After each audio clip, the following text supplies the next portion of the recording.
Let's go ahead and get started. First, I want to say welcome to all of you in the audience and welcome to BJ Colvin, who's the Director of IT Services or Systems? Services. Services for King County Library System. But before all of that, despite the fact that I just did it, I also need to thank our champion level sponsors. So we have Unique Management, Stat Courier. I also, if you hear me pause, it's not because I can't read, it's because I want to opine on each of these organizations who I actually have warm feelings for every single one of them. Unique Management, Stat Courier, Equinox Open Library Initiative, Midwest Tape, and their product Hoopla, and the one that is nearest and dearest to my heart because I have so much experience with it, the Evergreen Collaborative Development Initiative. But all of these organizations and service providers, thank you to them for underwriting the 2025 Evergreen International Conference and this pre-conference. Again, welcome to BJ Colvin, and thank you for agreeing to do this 2-hour session. I'm excited about this. I see several administrators in here, and we all do love and hate, but mostly love a strategic roadmap. So I'm going to pass it over to you, BJ. I'm going to stop sharing and go for it. If you need anything, holler. Will do, and I'm going to share my screen. And if you just let me know if it actually is working, that would be great. And people all see it. Awesome. Awesome. Well, I'm excited to be here. 2 hours is tough to fit in such a big topic like developing and implementing a strategic roadmap. So we'll go through it as best we can. What I'm going to do, and I'll have another slide that encourages as well, is really just want this to be interactive. I don't know if chat's the only way. If it is, throw your questions, your thoughts into chat. If there is an option to do audio, definitely feel free to. Whatever's easiest. I'm new to the Ring Central platform, so we'll see how it goes. For the time being, let's go ahead and put them into chat. And then if we find that there needs to be an extended discussion, then we can have people join the stage, and then they'll have the ability to share their audio. We definitely throw into chat then, everyone, as we go through it.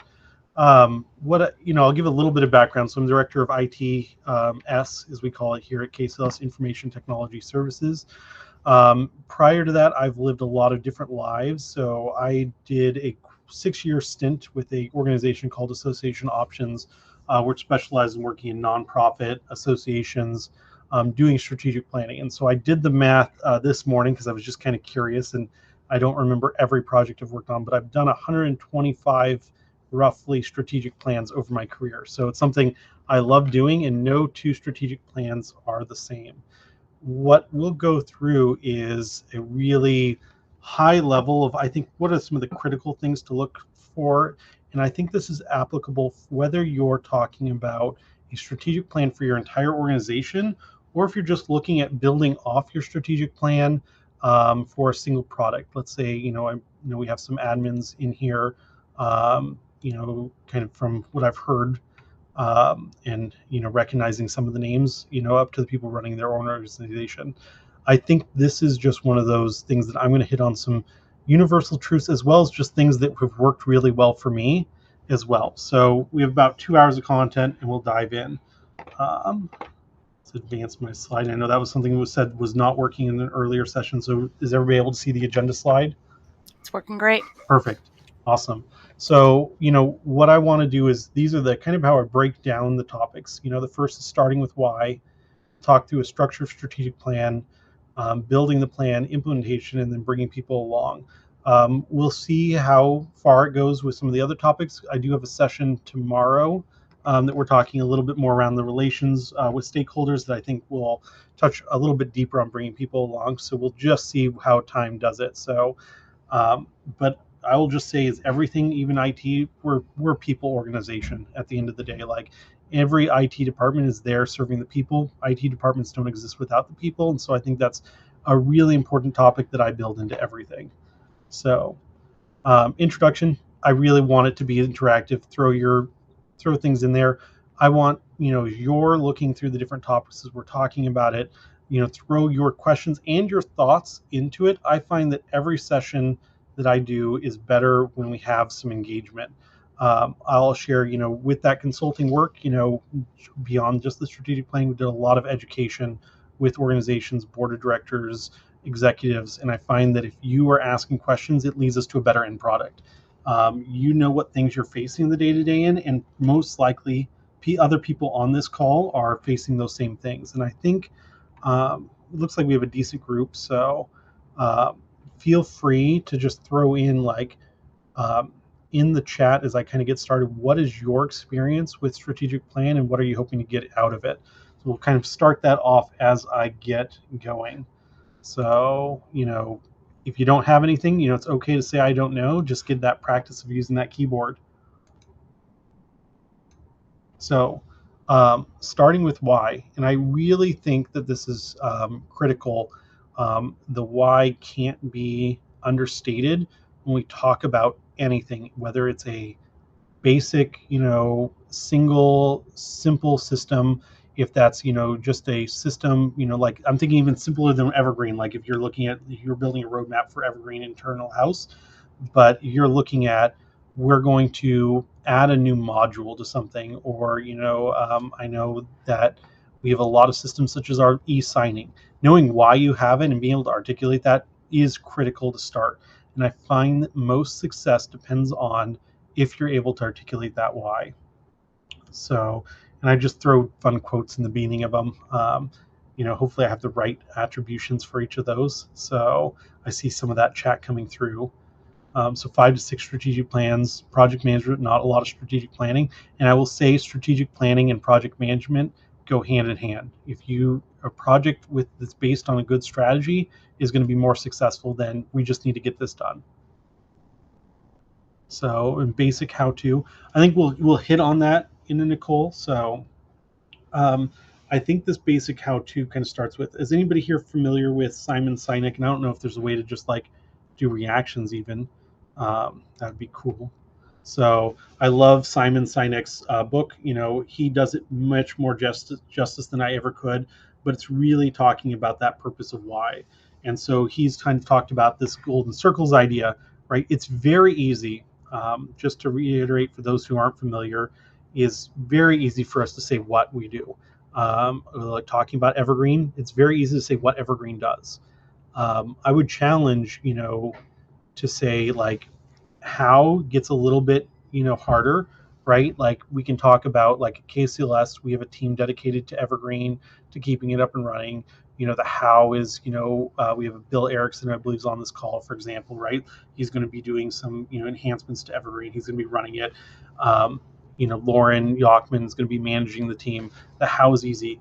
The why is really where it gets to what is that core of it. And whether it's a big strategic plan or small, knowing the why. And I really would say like why should go back to the bigger organization. For if you're working on a small product or you're working on a department, if your why isn't tied into the overall why of the organization and you're not focusing on that, you're not setting up the basis for your plan for success. And so I really encourage people to start with the why. So when I took over the IT director position here at KCLS, the first thing that I did is I scheduled one-on-ones with all 37 of my staff. So every staff member got 1 hour one-on-one time with me, and the real focus of those one-on-ones was not for me to understand what people were doing. It was not to understand, what the big things was. This was the basis of my strategic planning. Was why do you work for KCLS? Why are you excited to come to work every day? And building off of understanding that why, and it took an hour because it took a lot of time for people to really think about it, because it's very easy to say I come to work every day for a paycheck. It's very easy to say that, but digging into the why really dove in to why we do everything else, and also let me understand right where there was differences of opinion. Not again on, there was tons when I took over KCLS, the differences of the what we were doing. There was not a ton of differences around the why. So when understanding that got us more alignment as we work through this. So I'm going to pause with just a a couple of questions for all of you, and I'll share my answers. What is your why for being here? So you want to throw that in the chat. Why did you choose to join this session? Kind of give that awkward 10 seconds of silence as people type, not talk.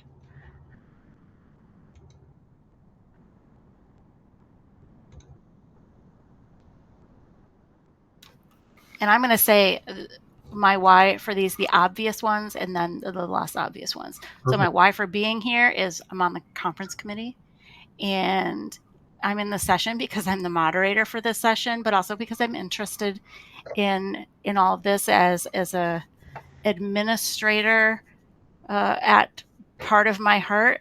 I love the plan for things, and I also am in love with libraries, the idea of collaborative community, and Evergreen, those three.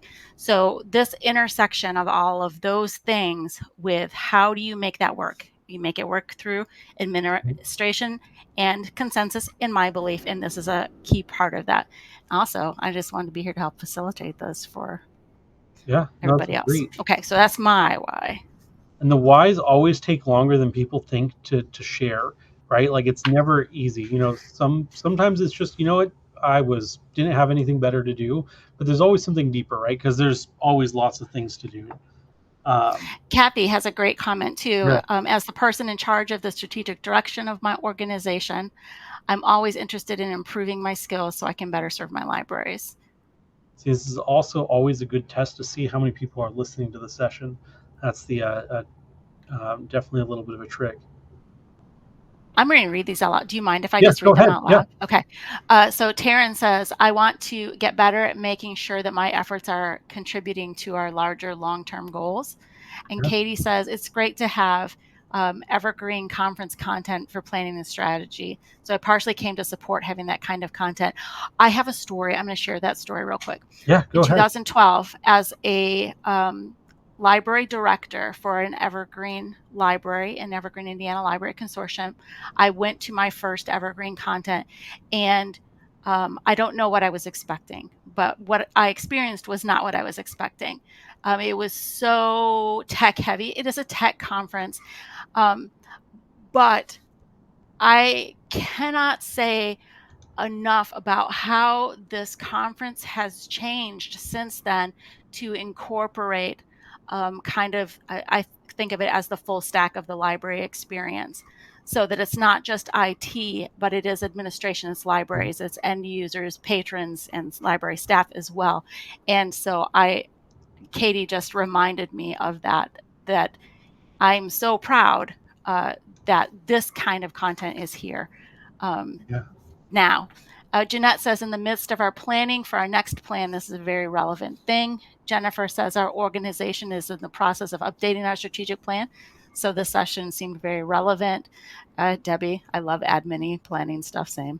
And always want to know more. And honestly, my organization just finished a strategic plan that was not handled well. Ugh, been there.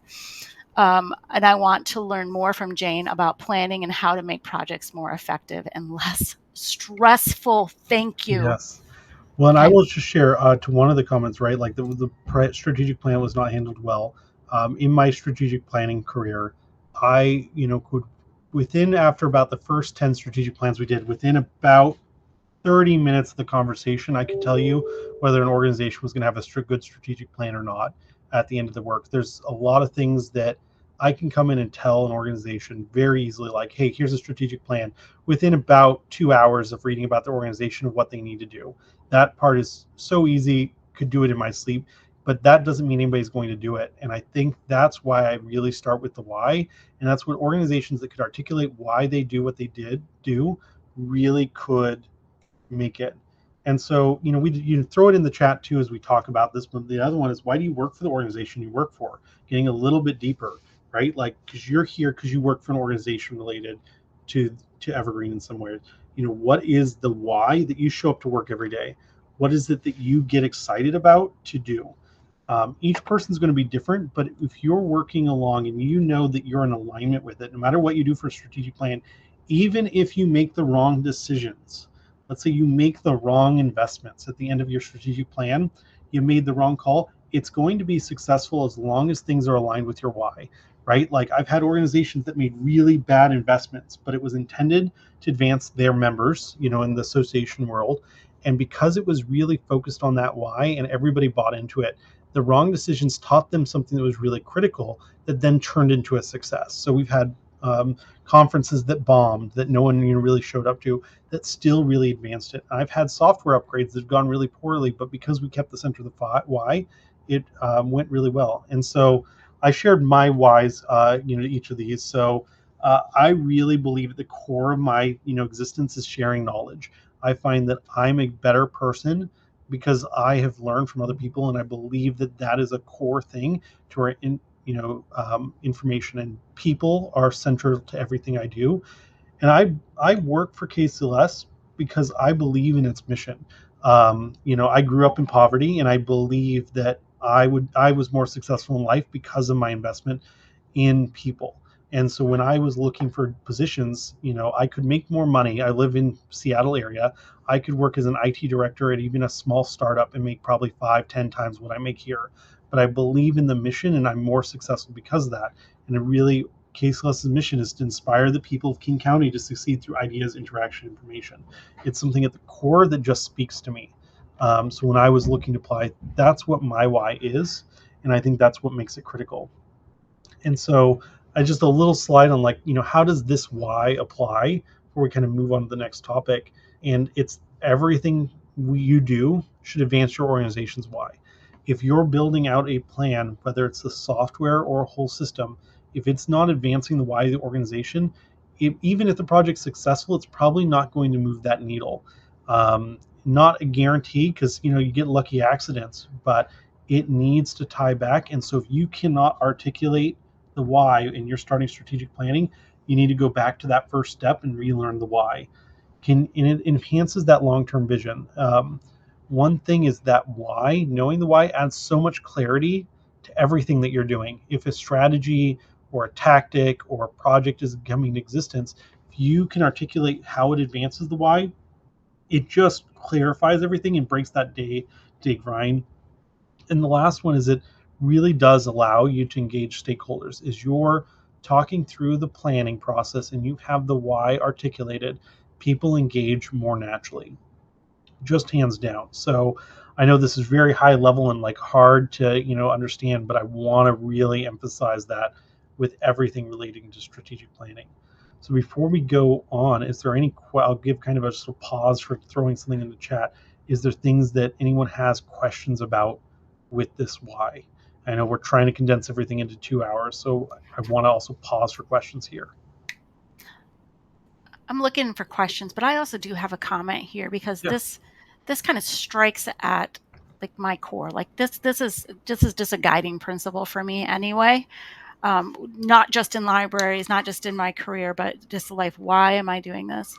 But I think there's power for each person in here with that why, because what it does is it opens the opportunity for them as an individual to bring themselves into this, and to really decide how engaged they're going to be, and then also to take to say, okay, what are my strengths to bring to activate this why?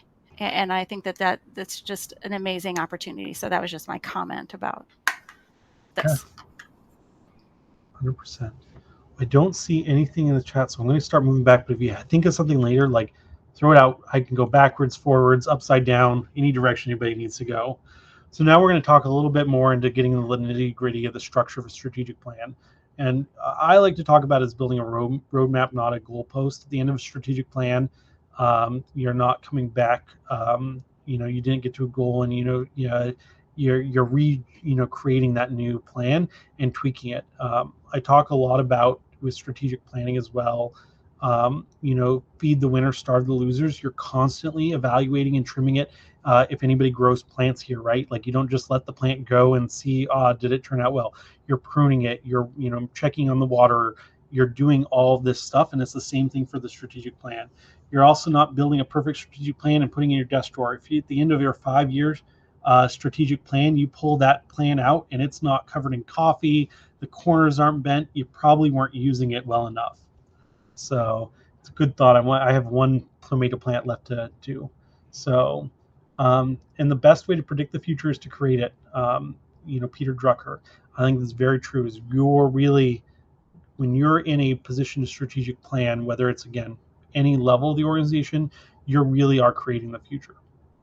So when we talk about structure, I think it's important for regardless of what structure you choose, is to think through what the impact of it is. So a good strategic plan is provide some plants you are, I'm pretty sure, but provides direction.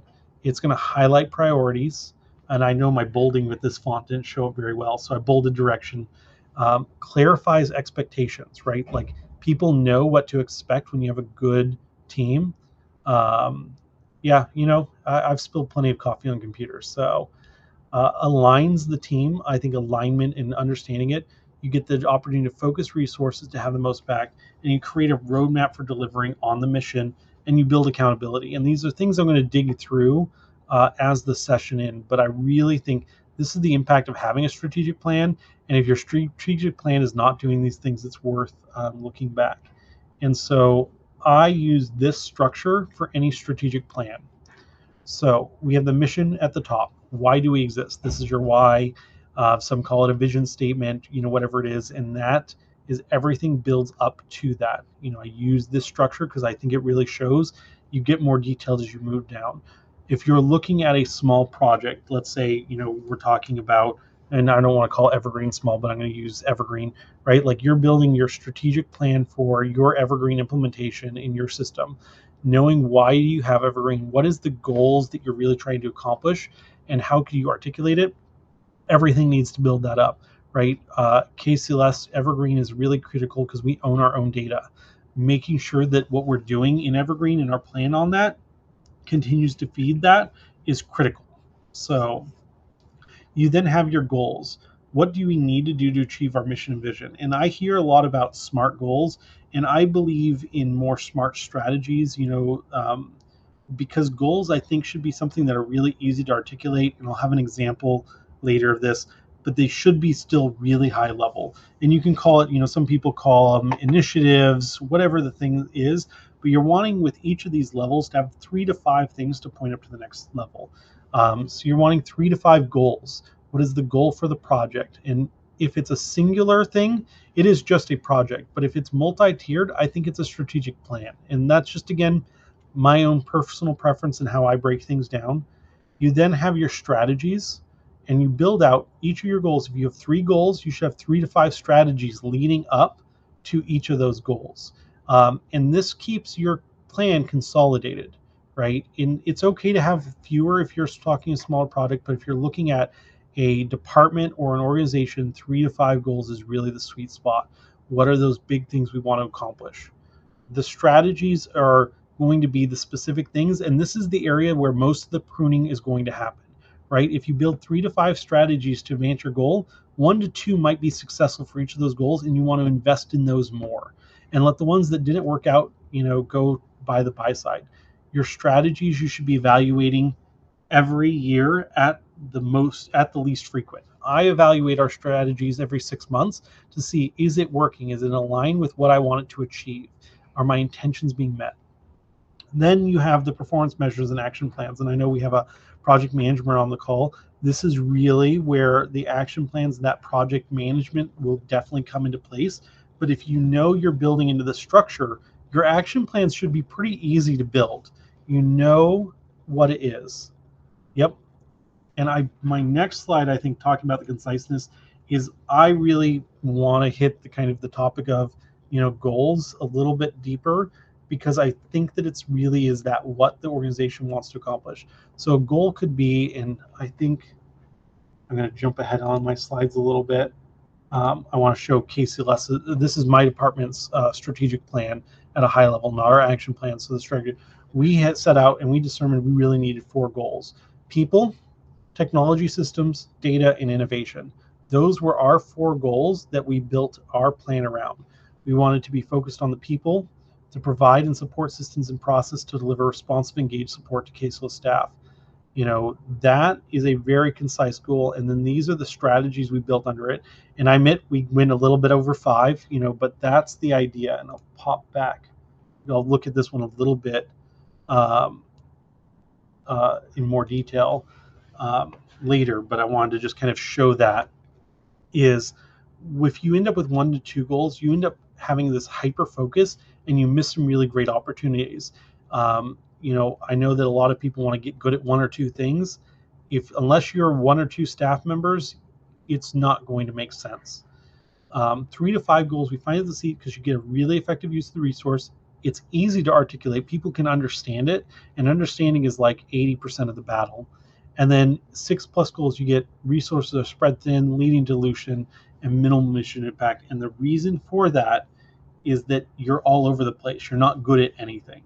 So I want to kind of pause with that structure. That's kind of wrapping up the structure piece of the conversation and setting the groundwork. Thoughts, questions. Has anybody ran into some of these challenges as well?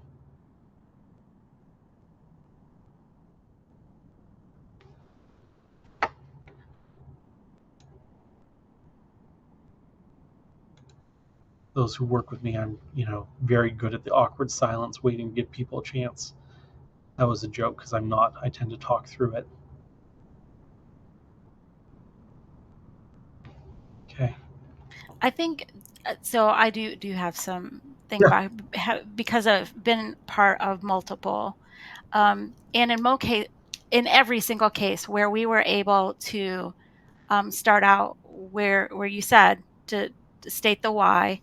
Um, it was much easier for us to like spend some extra time on that, so we could come to everybody's going to have a like their own personal why, but if we Yep. can come to like a collaborative why, that is going to make the next steps much easier to get through. And what I experienced when we didn't do that, then everybody kind of had their irons that they wanted to get into the fire. And so it became like, okay, well, our collaboration means we just bring everything in, and it becomes just everybody gets a say, but then there is not, and you have it on the slide, the resources are spread too thin. And also people other than the the people who are passionate about that specific thing, the other people aren't. And so there's just less attention even given to it, not because people like are saying, at least from what I experienced, they weren't like necessarily saying I'm not going to do that. They just Yeah. didn't care as much as when they came to it together. Yeah. And I see Kathy's comment as well. And that 3 to 5 goals on a plan with 1 hired staff person, it can be too much. And it's one of the things too is that I remind even my own team, right? We have 4 goals, and not every goal has to be the focus every year. Your strategic plan should last 3 to 5 years, right? So being able to, even on a small team, if you have 3 to 5 goals, being able to say, okay, this year we're really going to focus on getting good at this goal, and then it can kind of ride a little bit, and we can test other things. Being able to work within that framework is critical. So we're going to go into building the plan a little bit. So getting into a little bit of, what is the structure behind it. So secret of getting ahead is getting started. And I think that that's where building most people either get stopped at is we know we need a strategic plan, but we don't have time to build one. We're too busy with the day to day. And sometimes it is tough. So I built mine out around kind of 3 structures. I listen, validate, and align. And you'll see that there's not a lot of building in here because I find that it happens pretty naturally when I use this process. I am not sitting around and thinking, for hours on end, drafting ideas and having people toss it around. I'm really just listening. And when I do some active stakeholder and active listening, I shared the example of, using the meetings. But when we did with association options, we were doing strategic planning. We did a survey, and it was a 10-question survey. It was our SWOT. What are the critical issues you're facing, and what do you think the goals of the organization should be? Like, those are the kind of the basis. Um, Yep, and I will make sure that the slides are shared. So we sent those surveys out because we couldn't listen to everybody. Like some of our organizations had 10,000 members, but we wanted to do some active listening. And what we took from that survey was not listing out everyone's ideas. We categorized by concept. And it's the same thing that I did with the one-on-ones. If you're doing a smaller group, is just listening and write down the big words. I see most people that do these notes for strategic planning take these paragraphs and paragraphs of language and they miss the heart of what their stakeholders are trying to say. What is it that really matters to the people that we're talking to? What is the really clear insights? And if it can't be written in 1 to 3 words, you're probably not getting the bigger picture. The simpler it is, the better the idea often is. Look at back to even like Einstein, if it goes to math and whatnot, we end up with these super complex ideas that can get, thousands of pages of things. And then something gets simplified to equals MC squared. The beauty of things is right when you can simplify it, often shows at that level you have good understanding, especially if you can then expand it out as well. But really, if you're needing to not think at it at that level, granular level still versus the broad level, you probably are missing something. Like when I showed this slide here, being articulate why do we serve it's people, right? Like that's the big concept that I'm talking about. Our tagline at KCLS for the IT department is people first, technology second. That was really the articulated why that I heard, is we were losing sight of the people from our partners and our own. Everybody often knows what they're missing. So you collect those insights, right? What are the critical things? Bouncing ideas off, just talking through it as you're doing it. And then I really believe in, SWOT analysis. So, understanding what your gaps are, your strengths and opportunities. And again, hearing from others, not using your own assumptions. And you'll find often, at least I do, is most of the time my assumptions are pretty close, but there might be a nuance that I'm missing. And so by time I'm done listening and I have that all coalesced, it's often a couple of hours of just cleaning up the notes. And here are the 3 to 5 things I heard the most frequently. So that's really the first step of building a plan, is listening. And I'm just curious, is that something, anybody here struggles with on the listening side? And it can just be either a reaction, or I think at least I can see the emoji reactions. Those show up on the screen. I'm going to send my own. Oh, highlights up across my face. That's exciting.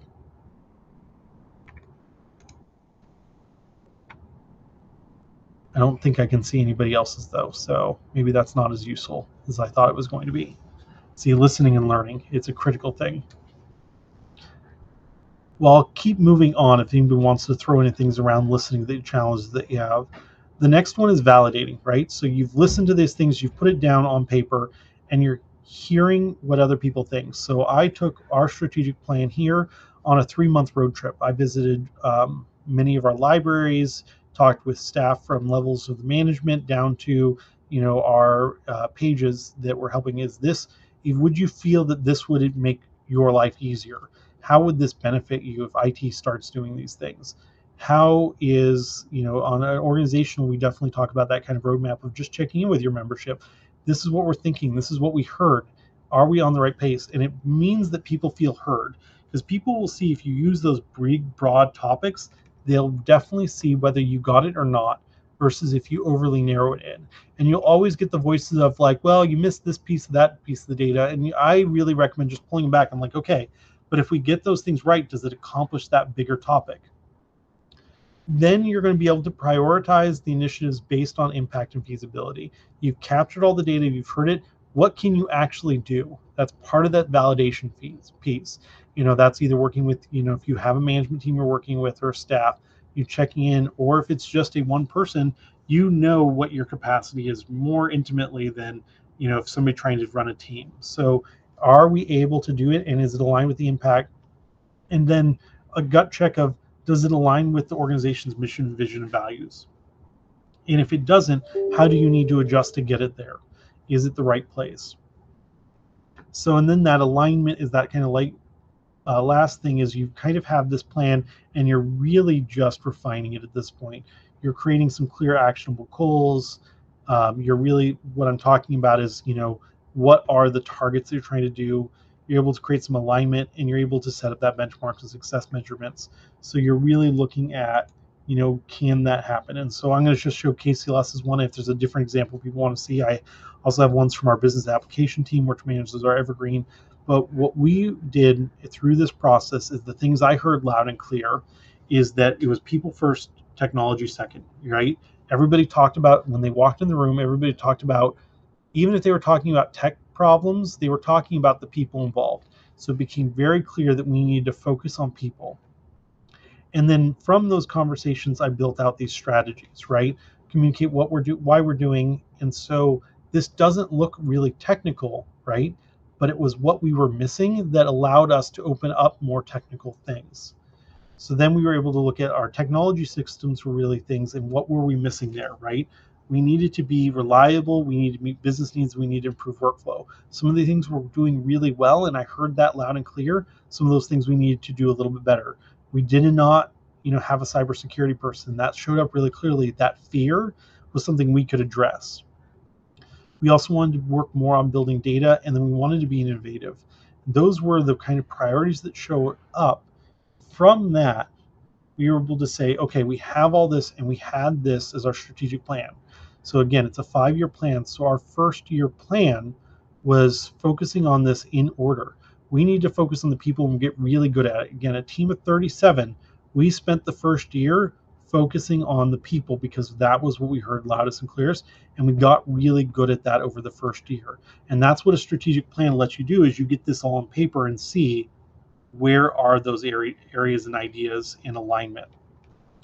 So from that people, then our second year is really investing in that technology system. And from that, that's where we have said, okay, these are our strategies. Again, that high level goal in those strategies, what are the tactical plans? And so this is what we broke it down for our remaining 3 years. And I'll show, I know a lot of IT, so I wanted to make sure I showed the IT portions of it as well, right? What are the things I accidentally scrolled with my wheel. It's far too sensitive. What is it that's going to accomplish it, right? So we were able to, using that framework we developed, we did an all-day management retreat, and then we did an all-day retreat with our leading technical staff of just outlining it. And this outline was really focused on what is going to advance things that impact these areas. And I know the obfuscation, right? But what we did is, right, we really want to make sure that we're effective to advance the people. What are big areas for that? Well, as we did that conversation, discovering VLAN management was something that a lot of people were wasting time on. So how do we remove that? And the same thing applies to different levels. So it does tie back to the people, and you can't have a strategic plan without people. So I want to kind of pause with some other questions around that listening kind of side of things with gathering feedback.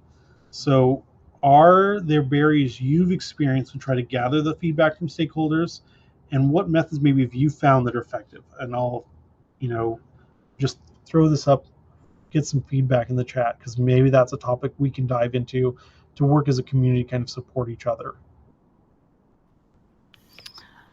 One of the things that I have seen is the consequences of a strategic plan that was not thoughtfully implemented. It was implemented maybe because there was a statutory requirement to do so, or something like that. And so it became a strategic plan that people did spend time on, but then it went into a drawer, so to speak. So when it came around time to update it, and somebody was, or some buddies were really engaged in that process, other stakeholders were like, why would I spend time on this? Yep. What does it change? It didn't change anything before. I spent all this time and it led to nothing.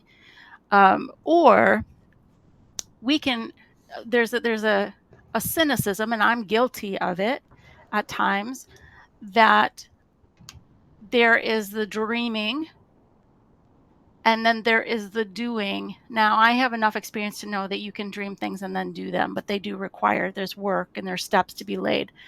But if you have people who have not been empowered to be part of that, to implement steps, to decide what they can and cannot invest in it, then that they have been effectively disenfranchised from even spending the time to care about the process. So there is that. Also, and I don't know about all the rest of you, I have tender feelings.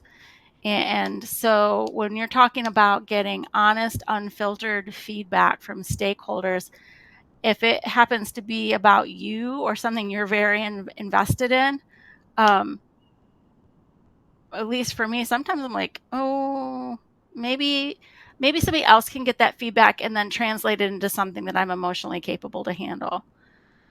So there is that. Katie says here, one of the best pieces of advice I ever got on this was do less, do more with it. So Yeah. we don't ask for feedback information that we don't have a plan to use. And that's great advice. Yeah. And I think that's where on that is really kind of critical. And it's one of the reasons I think I shared that survey, right? Was we did a SWOT analysis, strengths, weaknesses, opportunities, threats for the organization, for the product, whatever it is. A question on like what are the critical issues that you will be facing in the next 3 to 5 years, or do you think this project will be use that phrase, and then what are 3 goals that you think we should have? That's it, cut and dry. And that will tell you way more than any other questions will. Like we've done surveys where clients had insisted that we use a 20, 30 questions that they really wanted to know information about, but it didn't get to the heart of it. And I find that people really just either they know or they don't. If they can't answer that question, they are missing it. So that's really what I recommend. Maybe 1 or 2 other questions. Some check in with the why. Like if they have a mission, they might say like, "Is this mission still relevant? Why or why not?" At most. But I would not go beyond more than adding 1 or 2 questions to that as you're trying to do. And same for the conversations. Again, those questions filled up an hour one-on-one almost every single person.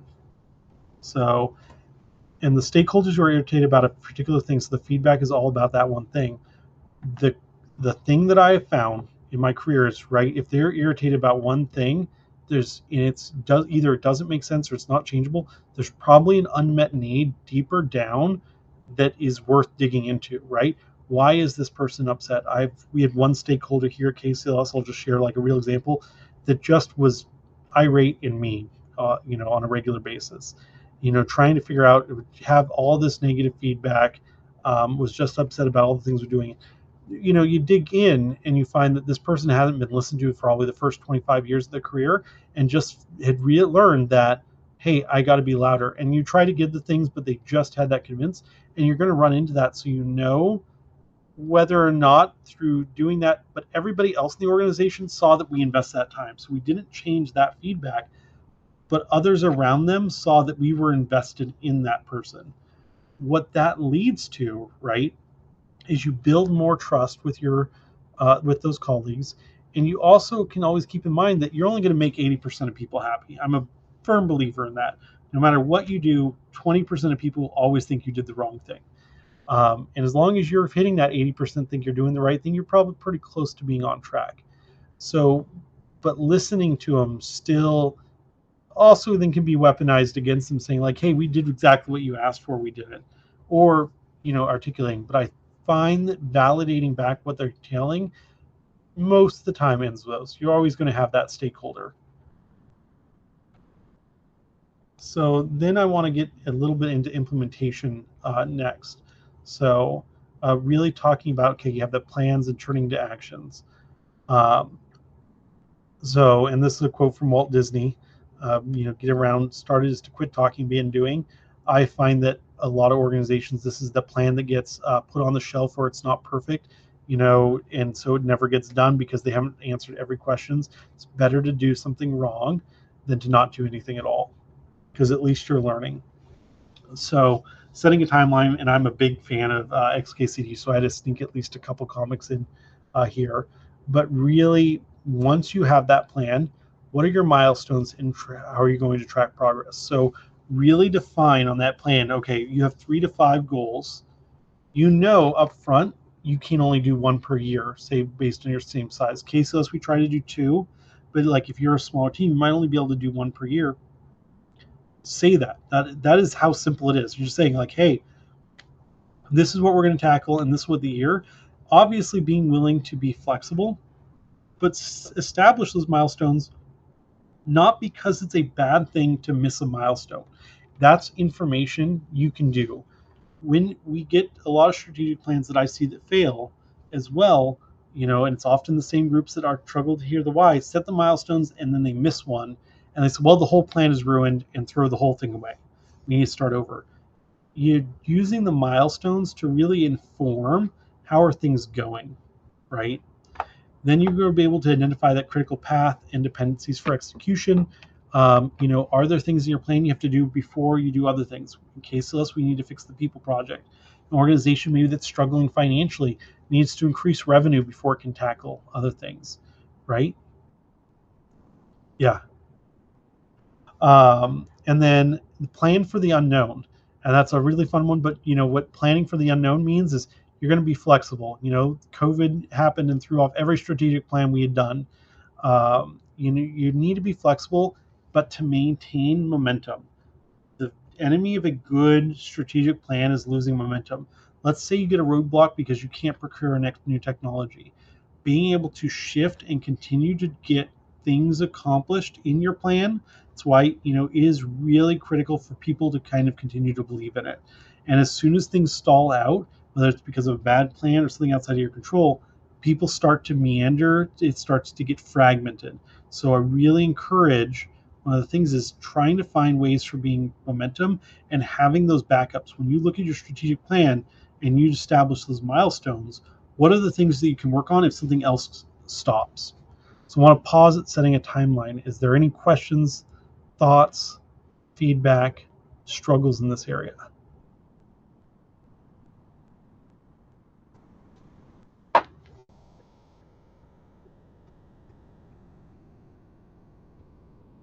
Okay. The next one is accountability, and I've stolen this from Center of Creative Leadership. It's one that I really like around accountability.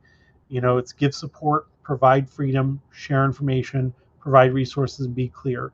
That's the basis of accountability. It is not punishment based. I don't find that ever accountability through punishment is ever an effective method. It's really around creating structure, and it's one of the things I've gotten really positive feedback. But what you have to do to create accountability, and especially in a leadership role, is refine roles and responsibility across the team. Not every specific thing that needs to be tackled, right? But really giving big, broad roles. You want to give some flexibility and control to your teams or departments you're partnering with, right? If you're doing something that requires graphics and design, and you have a graphics team that's maybe you don't manage, you're not engaged with, but you know that you rely on them, saying like, hey, this is what our goals are, sharing, can you get these kind of things done? Have regular check-ins to assess progress and resolve issues.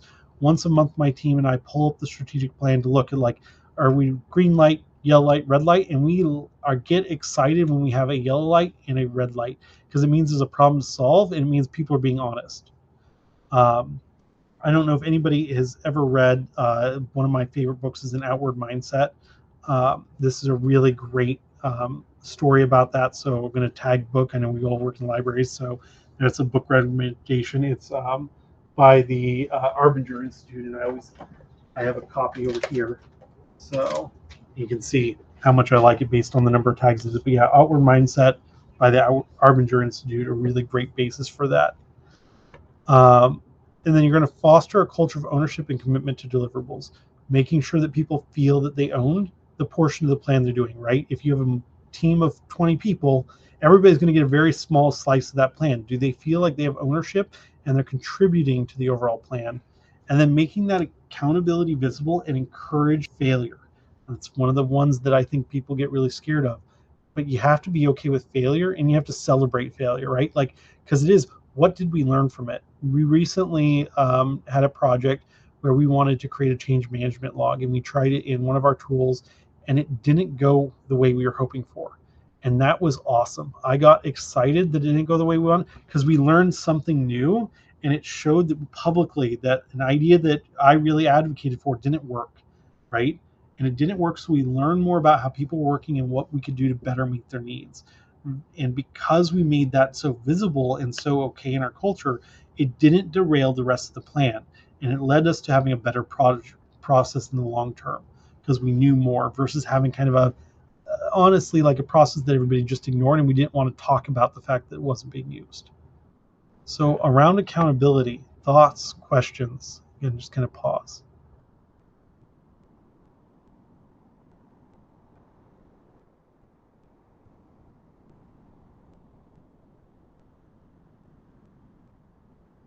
I like the World Cat reference. Thank you, Ruth. Figured we get our money's worth out of that nonprofit organization. So, and then the last one is celebrating victories. And I don't know why this pineapple just made me smile, so I threw in the pineapple for celebrating. Um, but really taking time when you're implementing the project at every little step of the way, celebrating it, recognize the team. So I think when you're talking about, you have those 3 to 5 goals and you have the strategies under, let's say something went really well on a strategy and learn something, just pause and say, hey, great job. I want to recommend you understand how your team wants to celebrate, though, right? I had a mentor that, I've told the story before, so some of you might recall might do it, but they went to celebrate one of their team members because they did a really great job on something. And the next day, that team member was packing up their desk because they were so embarrassed to be called out, even in a positive way. So I really recommend when you celebrate your team's achievements, that why that you have and understanding them from those earlier listening sessions is really critical. You share success with the stakeholders, build momentum. Let's say that you just recently did an upgrade to Evergreen. You should share that with your stakeholders and what that means and why that's advancing the why. What are the new features that they're getting? Or how does it ensure the longevity of the product? Those sharing and that celebration continues to build momentum, right? People get excited and they don't forget about it, especially in IT. It's very easy to become the back burner, and some of us might like to be the back burner, but that means when we need to ask for something down the road, it becomes harder. It gets harder to advance your overall strategic plan. So just sharing, even if it's small things, reflect on lessons learned to strengthen future initiatives is critical. What if you're not learning, you're dying, right? Is something that's critical. Most good software stacks stop being used because people stop learning them. Organizations tend to fail as a whole when they stop learning from their past mistakes. And then have fun and enjoy the journey, right? Like we work in libraries, as something I share all the time. I've worked with nonprofits in the health field. The difference we have is no one's going to die if we make a mistake, right? Like maybe not on the immediate scale of like a heart surgeon, right? So how can we enjoy the journey and not take ourselves too seriously?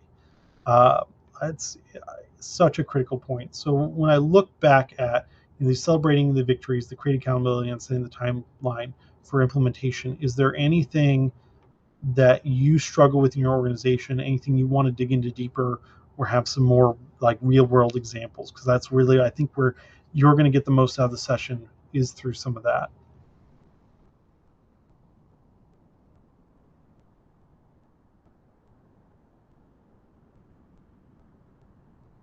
We'll have time at the end for just open questions as well.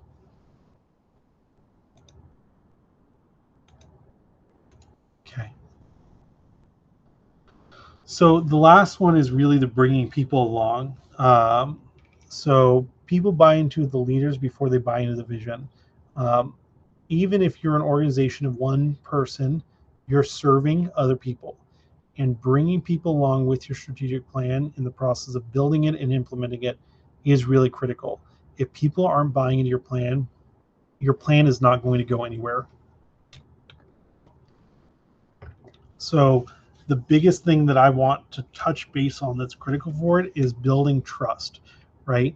You're going to build that credibility. I talk about transparency and consistent communication, and also really, you know, are you being truly transparent with people? I call it, I would practice a painful transparency, right? Of really like, what, how much do you want to know? But also, I think being transparent is explaining things in a way that they can understand and digest. I could walk into our leadership team meeting and say, okay, hey, I'm going to give us our ITS update. I'm going to talk to you entirely about SIP2. I'm going to talk to you about our current infrastructure and whether we have enough RAM. No one's going to understand or care, right? The transparency comes from, I understand what's critical. It's saying, hey, look, we're modernizing some security around a communication protocol that's used in the back end, right? Is that a little bit not accurate for those who live and die in the Evergreen world, in the ILS world? 100%, right? But to a leadership team, to a comms and marketing team, they understand, like, hey, I get that, right?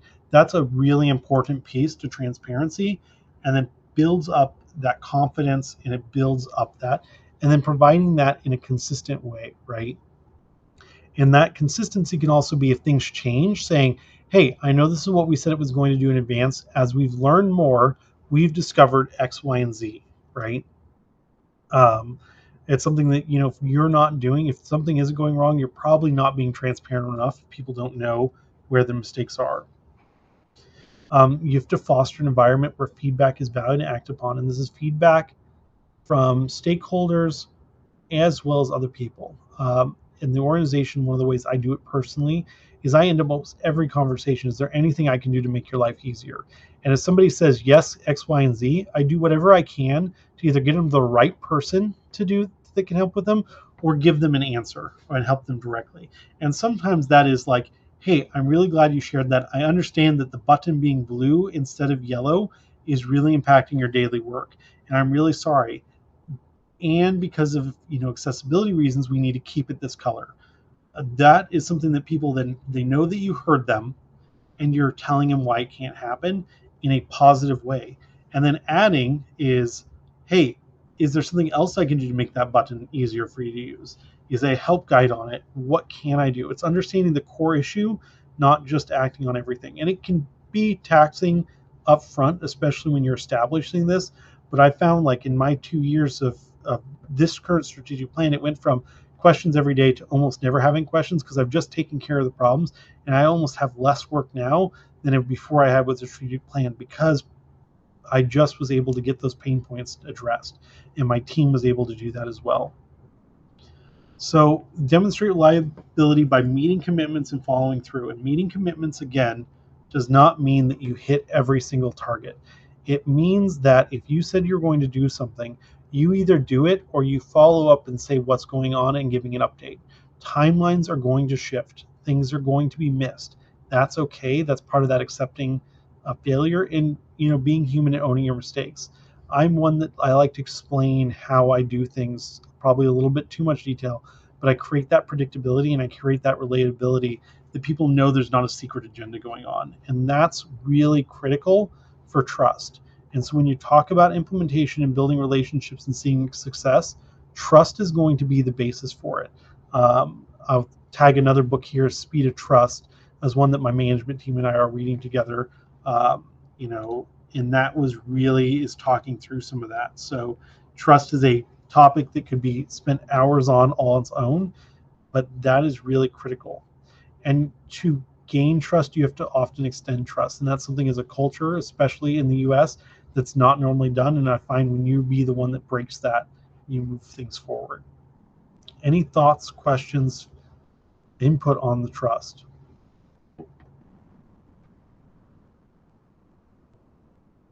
Quiet crowd in the ILS world.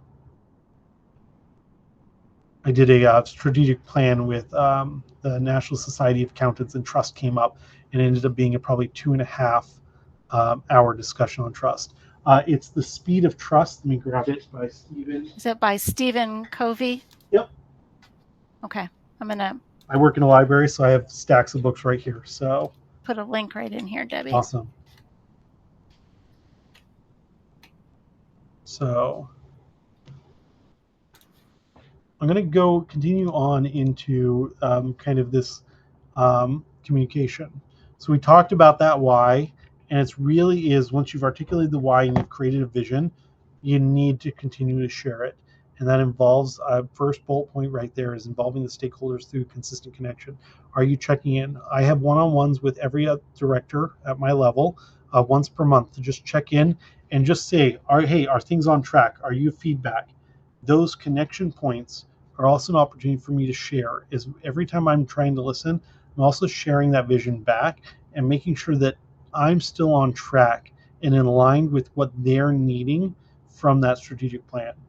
And if things aren't working, I can go back and make tweaks and adjustments to those strategies. So I also recommend making just regular opportunities where it's, that's the like soft skill around it. I also think just it's important that once a year at a minimum, you create some kind of opportunity for feedback and idea sharing. Whether it's that, hey, how are things going with Evergreen? How are things going with our overall IT strategic plan? Are you feeling heard, seen? Are you working through all those details? And then next is fostering trust and transparency by addressing concerns openly. I don't think that doing things quietly in the background is the way to do it. I find that people then don't realize that you've even solved the issue, right? If you go through and you quietly fix things, you're not building that trust and transparency, and then people no longer are engaging with your vision. So sharing, like, hey, we just fixed this problem. You maybe don't need to call out who asked for it, but just sharing it, the person who asked for it may know. We do it as a regular basis. We have a weekly email that the business applications team sends out called the clipboard. And it's an opportunity when we can post what changes we're making to Evergreen so that people see we're taking action on their feedback. And that creates a vision sharing loop, right? The next one is aligning and validating. I'll give credit to XKCD as well. And I'm going to kind of, yeah, Kathy, great things. I think that is, you know, there's a fine difference between bragging and, just honest to goodness sharing. And it's like, we have done this thing, give us feedback, right? It doesn't need to come across as bragging, but it does definitely need like to be shared. And I find that in the library world, it's a big struggle. I've seen it, I first. wonder why. I do. Like I'm sitting here wondering why. Why is that the case? Why Yeah. can't we brag? Because literally, I mean, everybody else is. What? Why is it? What? Why do we not want to shout those accomplishments? Not to be arrogant or anything like Hmm. that, but I don't know. Do you know why? I would say that it's human nature across a lot of industries, and it's worse in the ones that attract. I would say anything that's like information technology, libraries, where you really are doing a lot of the higher level thinking, tends to draw people that maybe don't want to yell and scream out, right? Like I think about one AV people who like to hide behind the AV booth and don't want to be called on, right? I think that's just Mm. is the connection between there. I'm neurodivergent, I have autism, I'm very open about it, right? Like, it does not come first nature for me to be like, yep, I will stand up and talk about this thing. But it's so Mhm. critical that facing that discomfort. And it's whether I find people don't necessarily see the value in it. And so that's why I bring it up, because once you understand the value, it's easier to overcome the discomfort. Katie has Yeah. a good point as well. Working in a remote statewide environment, has anyone, and a question, has anyone found good supplements to, not replacements for, in-person visits for stakeholder management? We try to be out and about as much as possible, but for some context, they have a very small staff and it's the state of Pennsylvania. It's time consuming just to like get places. Yeah. Uh, so has anybody found a good supplement for that in here is the question. So well, KCLS is not statewide. I'll share, we have 50 branches, and, it's impossible to get to all 50. So we run into that a little bit, but also work with several statewide associations. And it is one of the probably the bigger challenges, because there's a lot of apathy built into some of those, things. And it's gotten worse post COVID as well. And so it's overcoming the apathy, and it's aligning with what are people wanting to hear. And so I recommend this, my recommendation, handing a handful of in-person meetings with people that are going to be reflective of kind of the norms, right? Like, you don't want all a group of all the same, but getting an idea from that smaller group. And then you can use that to broadcast out your messaging in a larger thing, knowing of things that are really going to resonate. And if you get someone tied in while the beginning resonation, they'll either fill out the survey or they'll attend an virtual open house. But it is tough. It's not, that is not a cure all, but I found that really making sure I get things that are, you know, um, tied in there. Mm-hmm. Katie says, I think there's a humility issue across nonprofits in general, but I wonder if there's also a historical narrative of because libraries that mean bragging, message management isn't something that is taught, emphasized, role modeled all the time.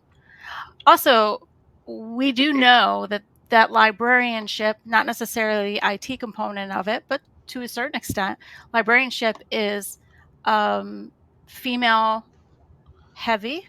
Yep. Uh, and it is fairly recent that women have been allowed, not even necessarily encouraged, to speak, let alone to proclaim that they've done something cool, or that a group of them has done something cool, or that they so I and I do, like, I hate to bring it up, but it's there. That's like the elephant in the room as well. So we have a group of introverts and women, and also people who are very empathetic. That goes in. So empathetic also meaning highly like susceptible to criticism and things, along with all the good things. And yes, pink collar problems that is really like it's part of a large part of this problem, but and we've seen this. Oh, I'm sorry, I'm soapboxing a little bit, No, no, BJ, do it. but you know that I do it. This is very true. So I, So we have seen this happen with IMLS recently and the Library of Congress, um, where unless you knew, you didn't know. There are a lot of people didn't even know, still don't know what IMLS is and how they were impacted by it, because it worked very well. It worked very humbly. It worked very efficiently. And, but it wasn't out there saying, we're taking $1 billion and we're going to like yeah, revolutionize life. Pardon me. So that when it got undercut, people are like, well, why does that matter? yep, And so I think that, well, I think a lot of things. Anyway, Kathy says, we historically have counted on people having warm, fuzzy feelings about libraries, but those warm, fuzzy feelings don't always translate into support. And then Jennifer has an answer to Katie's question. I believe there's a lot of phone calls and video calls for member engagement. They span 3 provinces in Canada and are geographically very big, and it's expensive to travel to our libraries. We also do a lot of video calls and webinars on the support side. Oh, Tiffany, yeah, from the Barbie movie. Any power you have must be masked under a giggle. And I will say too, my reaction to that is heck no. But it brings me to another point, that we are not all introverts. And I'm saying that because yep, while I do have some introverted tendencies, I do not think anybody that has met me would classify me as a true introvert. And I feel challenged every time, because I am passionate about these things, to also be loud about them. And there are some things missing from that. There's nuance that I need to be mindful yep, of. But I need to be telling the story of what Kathy is doing with Noble. And I need to be telling the story of what the Evergreen Project is doing. And I need to be talking about the North Carolina Community College Evergreen Group. Why? Because I just like to talk about things I'm passionate about, and not everybody does. And those stories need to be told. And I'm not the only one. yeah. So, okay, that's my soapbox. I'm going to stand down now. No, I think it's definitely that. You know, there's so many layers in what the different struggles are. You know, it's I as I shared, I'm autistic, right? And I love people, right? I would not consider myself an introvert, but does not mean that I don't miss like some of the social cues. So it's interesting to see that it gets layered on, and I think that that's an attraction to the field, as well as just that historical view of libraries, of women in the workforce. It's a interesting problem. I saw one comments, right, like where it's the fuzzy feelings about libraries, and yep, everybody feels warm fuzzy about it, but no one wants to fund it, right? Because it's easier to disregard. So it's a complex issue, and it takes that intentional building, right? And I think the strategic plan can be used as a tool to advance that. So pause for just a second and then talk around aligning and validating. So this one is a chart, and I wanted to throw it in here from XKCD because I actually think that they get it wrong, but I also think that this is what most computer people want to do. I work in IT, a lot of my staff, this would be the thing, right? But you know, it's this idea of how do you actually, most of the time when you get these calls and those kind of feelings, people just want to be validated, like, you know what, that was really hard, right? Like, and that's okay. And I find that starting through that and that validation brings people linked to that why. So I think you need to build that, promote a shared understanding, vision, mission, and objectives. A lot of these things I'll see, like from the start of the planning process to the end, the implementation, the communication, tied together. It is that kind of continuum of communications. Planning is more about communicating than it is about doing the actual work. Um, you bridge those gaps, and then you validate the experience of those are most impacted by the change, right? If you're changing something in your strategic plan, how do you validate, you know what, this is going to add work, or this is going to change how you do your work? And validating that experience brings that communication back with the stakeholders that are willing to do it. Again, in most cases, it's going to be an 80-20 rule with this. These are not cure-alls. These are just kind of things that will help set up for some success if it's something you struggle with. And some people, it comes really naturally to. I've worked with people and myself that just comes really naturally to, like, you know what, I hear you, I see you, and do it. And other people, this is a struggle for. So hopefully, like, if this is not the area of struggle, something from the other part of the session, is helpful. And kind of the last one before we open up for kind of open discussion, right, is empowering your team.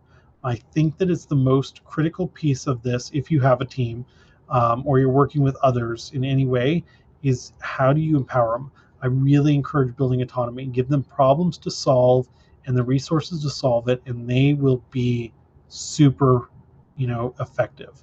You know, encourage that decision making, right?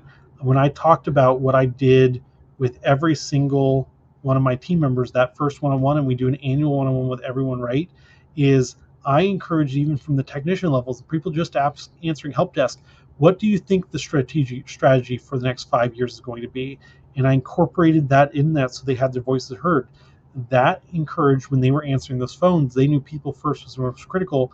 They were able to know that that is what was critical because they had that connection. And then recognize and celebrate contributions to maintain momentum. The momentum is critical, right?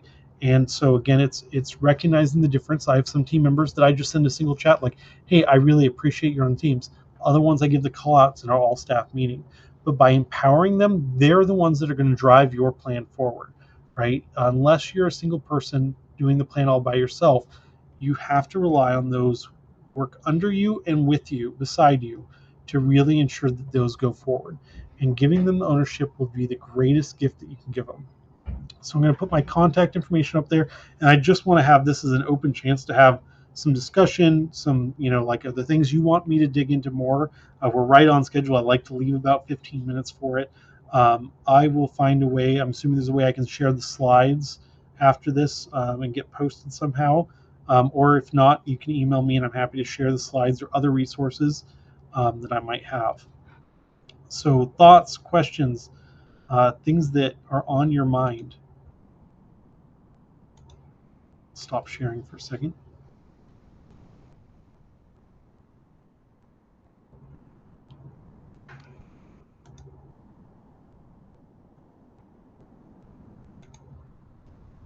Feel free again to use the chat.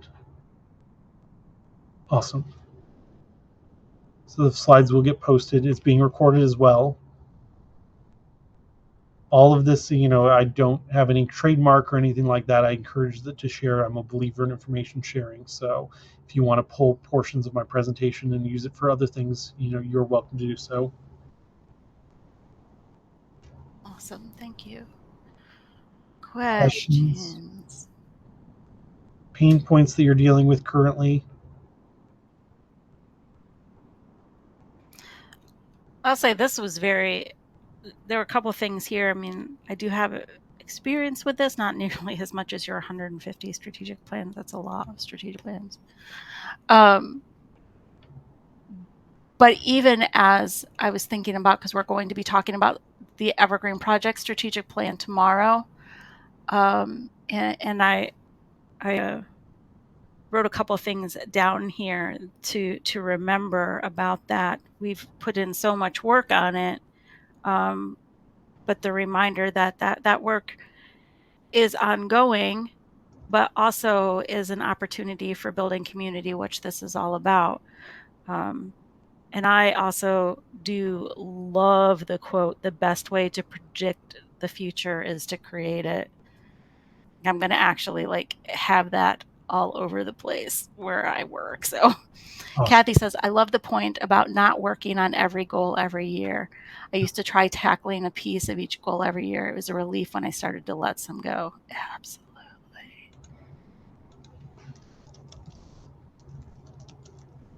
And sometimes they get worked on like inadvertently Yep. too. If you concentrate over here, there's stuff still happening in the world.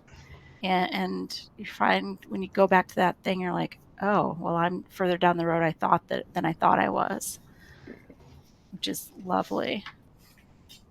Yeah, 100%. And I think that if you're a good strategic plan, they all ends up being intertwined, whether you design it that way or not. It just happens, right? Because you're working towards that same why. Hmm. And for some reason, I don't remember how this happened, but it happened for some reason. Somebody like said something and it like impacted me at some point. Or if you say strategic plan, I immediately say in my head steering document, and so that there is in my mindset. So I'm always surprised when somebody is not excited about it because I'm like, that's great. That means that you have now the rudder on the boat that allows you to go in a direction. You have the steering document. So it surprises me when people don't use it because I'm like, what the heck? You're just out there wandering around waiting for waves to hit you or what? But um, Jeanette says, our current plan is a beast. There are 4 goals, but 3 to 5 objectives under each goal, which have multiple activities each. I love the idea of 1 goal per year and flexibility to meet the goal, but pivot when there are unexpected things like pandemics. And then Bill has the question, what started you on the path of strategic planning? It's funny. So I was a board member with a union called the Public School Employees of Washington when I was doing AV work, and we had a strategic planner that came in here, and I just like it's something I've read a lot of books, and I just started talking with the strategic planner, and the group that I was working with was just not getting it, and I was getting pretty frustrated. And I was talking to him afterwards, like, you get it. Like, would you like to come work with me? And so I said yes, and it just he taught me on the work, way to go, and it just tied into what I naturally love doing, and that was talking with people and seeing things come to life. So. I'm not saying all unions have bad strategic plans or lack of that, but when you had a group of people that really never had to think strategic because it was educational support employees, so we're talking about custodial, secretarial, paraeducators. They're really great at their work. They just never had to think at that global strategic level, and it just is something that I just came to naturally, I guess, from the fact that I just loved working with people. And I think that that's why I emphasize that so much in my presentation is that the people is really the critical thing, right? Understanding, talking to, and engaging in, and then being able to echo back and understand what they're saying is critical. And that comes to some people naturally. And other people I found that like really struggled with it initially that we mentored in our company, did really great jobs because once it clicked, it just clicked. Like their first 4 or 5 plans, they maybe struggled with, but once they understand the why, be able to articulate the client's why back to them, and they get it, they could then start doing the plans. And so sometimes it takes practice, but really understanding that why is so critical. I do like too that and I guess maybe I have thought about this, but I'm not sure that I've thought about it in this way as concisely. So thank you for helping bring some conciseness to my mind.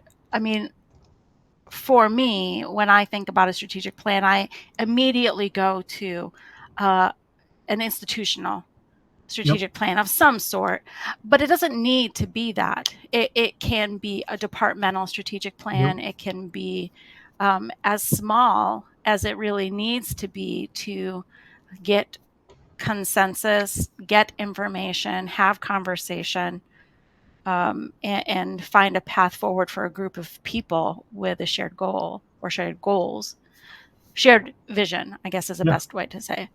And so that's a good place too, because it doesn't rely on the person who is hearing this right now to be in a C suite or to have even necessarily to be like a branch manager or to be in a supervisory role. It's really about collaboration and shared vision and finding a path forward with a group of people that's meaningful. So that is an exciting opportunity for me to reframe my thinking on that. Yeah, and I think that that's exactly, right. In it all builds up. That pyramid that I kind of showed in the beginning Mhm. is really, you build down at those lower levels of that pyramid. And let me see if I can pull it back up on my screen because I closed the presentation. Um, you should have miniature pyramids within the pyramid. So open share menu.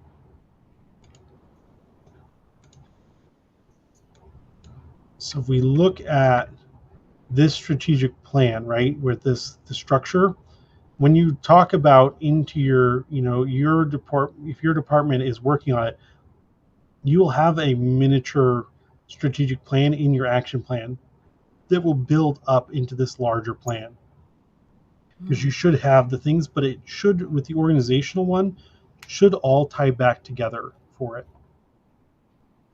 Yeah, I think it's a cool opportunity when you talked about the empowerment of people within organizations, within groups. That's a good way to do that too. To get people invested, they do their own collaboration and kind of bring it then to the fore. And again, big portion of this is, being able to, oh, I see Kathy. When I stepped into my current position, I laugh, for I've been there. I inherited an overly ambitious action plan that could never be accomplished in one fiscal year. Yeah. The annual action plan seemed to serve a purpose of holding on to all ideas that we wanted to implement someday. Any tip for pulling those out of the plan that you without losing sight that you want to implement them eventually? Yeah, I think that's one of the reasons I do recommend like a 3 to 5 year plan instead of just annual action plans, because you get to capture all of those different things into kind of a single, what is the long term goal. And what we would do with a lot of the clients specifically, and let me see if I can pull up some of my old files because I could probably give a really good example. I don't have it on my work computer, but I can remote into my home computer real quick. Um, is around building some of the, like, these are the years we're going to do it. And I'd be happy to even share. Maybe I'll attach it to the slide deck. It would be happy, a template that I've used. See if I can get into it, because I think that explaining when people where it is, you have that annual action plan, but then a focus on, okay, these are when we might be able to get to it. Um, I may or may not be able to pull it up on screen. We'll give it my best try here real quick.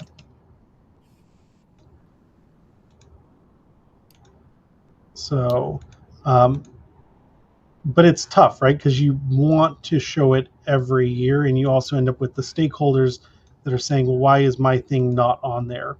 And I think it's being ready to have those conversations to a certain extent. Let me see if I can pull up a really good one from an actual client I used to work with.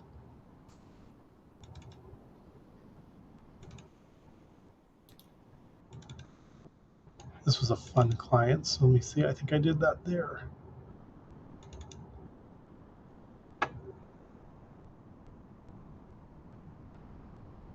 We didn't put the years, but I think this still shows it.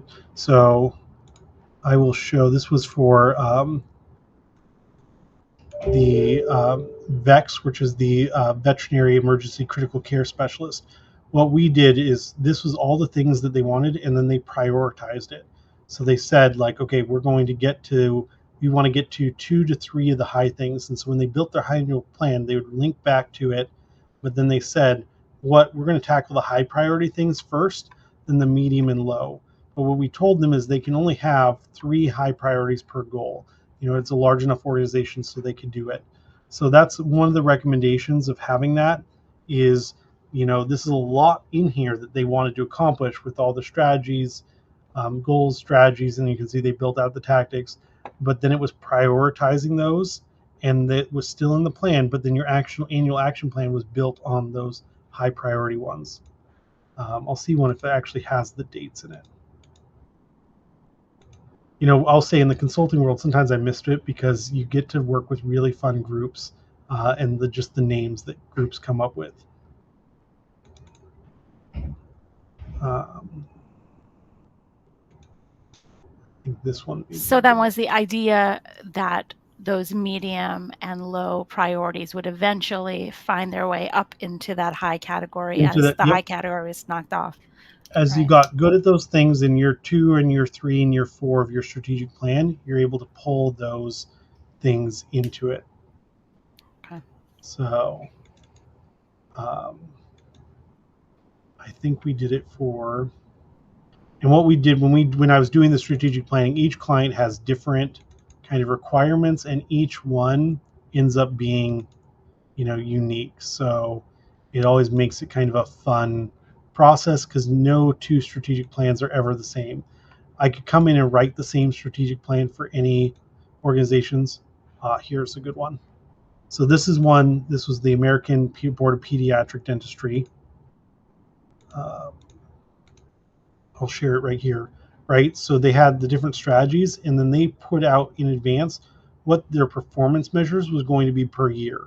So as they were working on a 3-year one, they did put some things where, like, okay, we're going to figure this out later years, but they were trying to break out by year how they were going to measure it as well. And that also let them see what is achievable. So I know they worked down further, and then they had a tracking tool. I switch over to right display, potentially I can find where it is on my screen. The fun of remoting into my computer. I'll stop sharing so I can meander and figure it out. But Kathy, was that helpful, or was there another example I can maybe show you?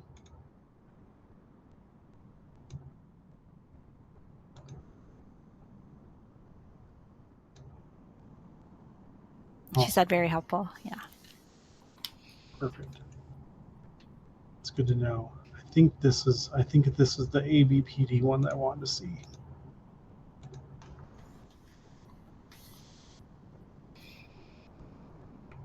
No, it doesn't have the dates. I'll find one eventually, and I'll send it to Kathy. If you want to send me an email, I'll find you a good example too. It's the problem of working on as many as I've done is trying to remember every single one in detail. They start to blur together.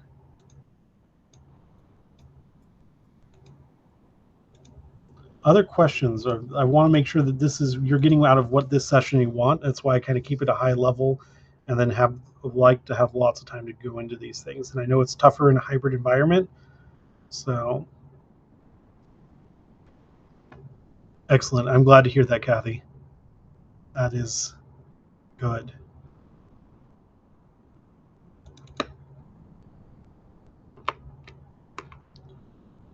I want to show, well, we're waiting if anybody wants to put in there. I'll show another example from my prior life. Let me find again what string it is, of how we pulled together. This is again that ABPD one, just because ABPD was really fun. Good. I found that groups that work with kids tend to be some of the most enjoyable ones to work with. We had them list out every single why that they had to consolidate it, and then we shared this out in advance. So we just had them in a survey, one question, because we were struggling with their board to really get that why. We just had them list, why do you believe that your organization should exist? And we were able then to use this to build out to that strategic plan that I showed on the other screen that had some of that one single mission. But by just having them think through this, really took things to the next level.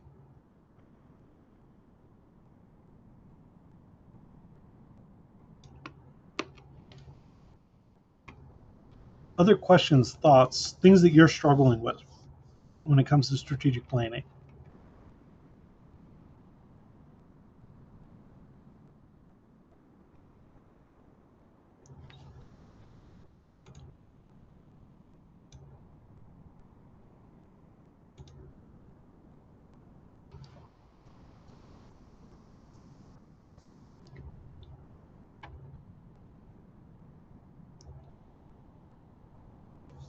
Okay. Jennifer says, I really like the idea of having departmental team plans that feed back into the organization's overall plan. Yeah, I think that's it's kind of a ground shifting idea to me right now. Yep. One of the things we call them also is like ladder up plans. Some don't like to Mm. call them. We worked with the Beef Industry Association as one client, and we built out their strategic plan for the national organization. Um, and what we then had is each state organization had to build their ladder up plan. Like it was an actual requirement that you take. This is the plan. How are you as a state association going to advance the overall nationwide plan? And it was just this really great thought exercise of we are one entity. And it works the same thing as like a departmental, right? What are the 3 to 5 goals your department's going to work on?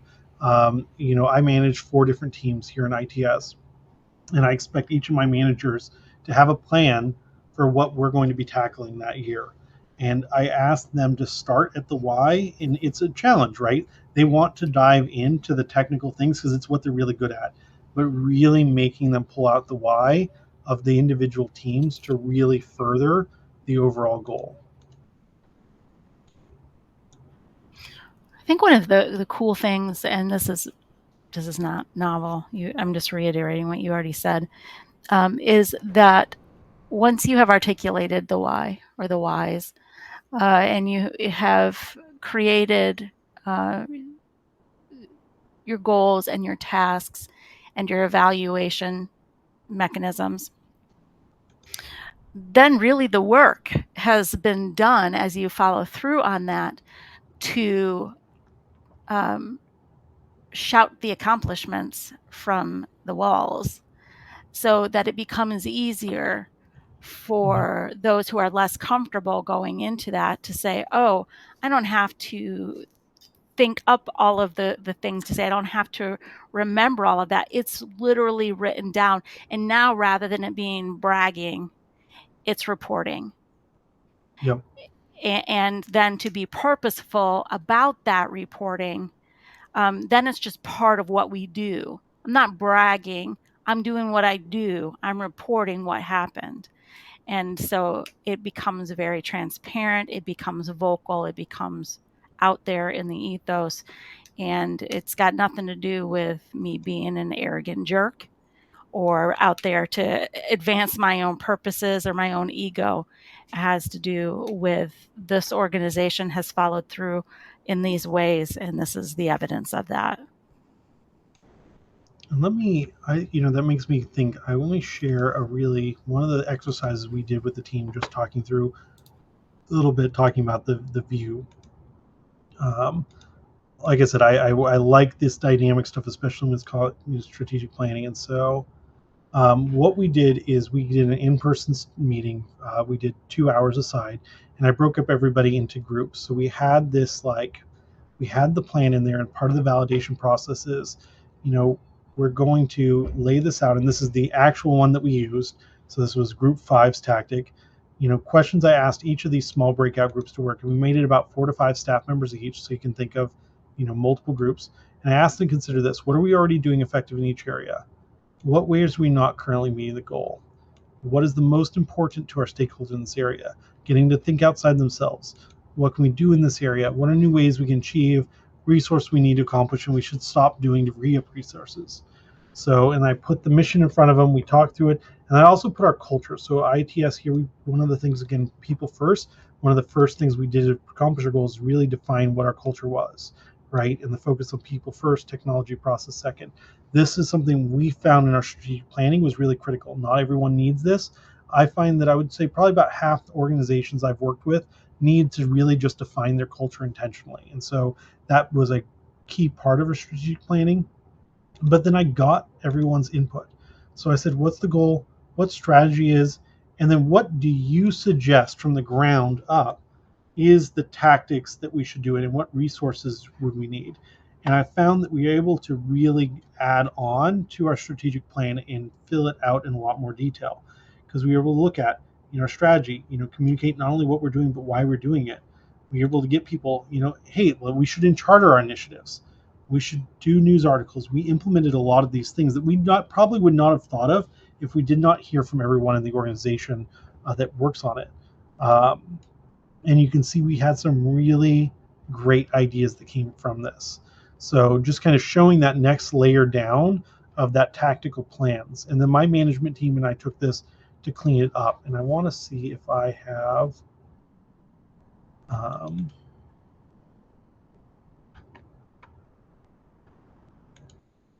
I don't see it. I just have it saved somewhere else that kind of consolidated all of it. Um, but this is that kind of idea behind it, and then it flows into these initiatives for the organization. I think, let me see if that's, am I just sharing the one document? Okay, let me stop sharing and resharing. Share screen. Find that I'm switching between windows and no one's seeing any of it. We were then able to, looking at our overall organizational things, right, is unify internal processes. This was the organizational goal under the organizational excellence. We were able then to, already having our plan, see what things tied into it directly, and add that alignment. So this is how our plan then tied back up into the organizational plan. So we took those different ideas, whether it was a tactic or an overall goal, to build it into there. And it's so it all ties together and other people understand it. Other questions, thoughts, things that you need support with?